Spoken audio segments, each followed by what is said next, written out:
Hi, I'm Holland Fox, and I'm the one who found and reported a lot of the mold in Johnson. I'm in room 29, and I know that the mold is not only in my room and that I was not the first to report it. I have numerous questions. How long have you known about the mold in Johnson before this?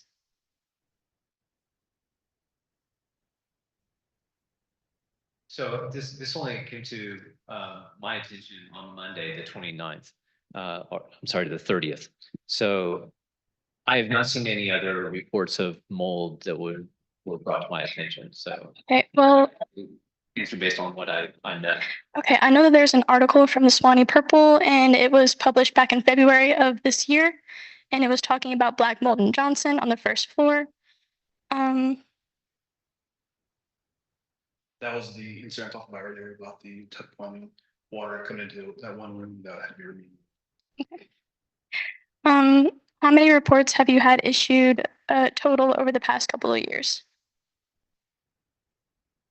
I've only seen the log of 1 year, and I think there were about 25 reports. Now, every report is examined, or every incident is examined, and then they test to see whether or not it's mold, whether it's mildew, or just dust. And about half of those are instances of dust that have accumulated, as opposed to actual mold or mildew.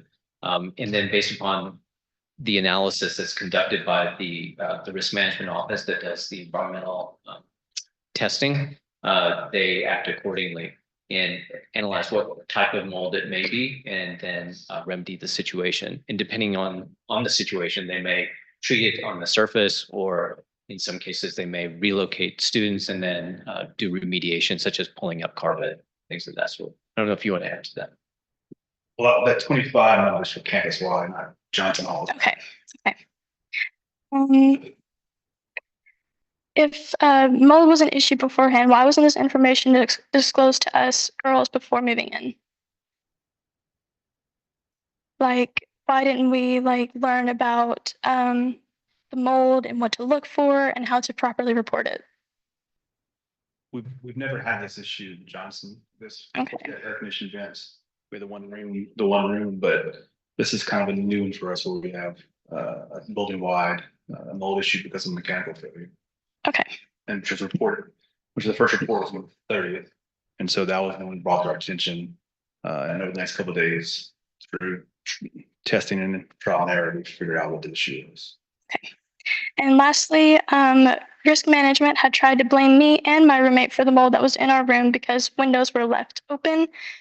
We have not opened the windows since even before the rain, and the only times that we had the windows open was when we were present in the room, and we know the difference of the noise level of compared to when we have the windows open and when we have the windows closed, because we can hear the cars outside, we can hear people, we can hear the birds, we can hear the wind. And then the triple right above us is not rentable due to mold and has obvious water damage from the ceiling to the floor. Sorry, repeat that one. The triple that is right above my room, I'm in room 29, and the triple on the third floor has been closed and has not been rented out. There is mold and it has obvious water damage from the piping from the ceiling to the floor. I think that's been fixed.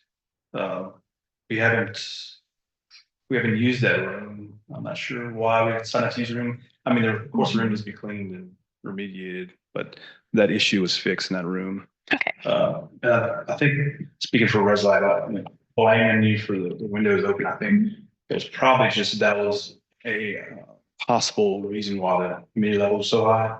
Not really a blame, it was more of a trying to figure out what was going on. Okay. Because to get to 80% humidity, something else has to happen in order to get that high. And then they figured out when we had the second room, same issue. And it's like, well, it wasn't a window issue, and that's when we started investigating the mechanical side and realized. So we're just going down a list of possible reasons, and so sorry, felt blamed. It's okay. I'm done with my questions.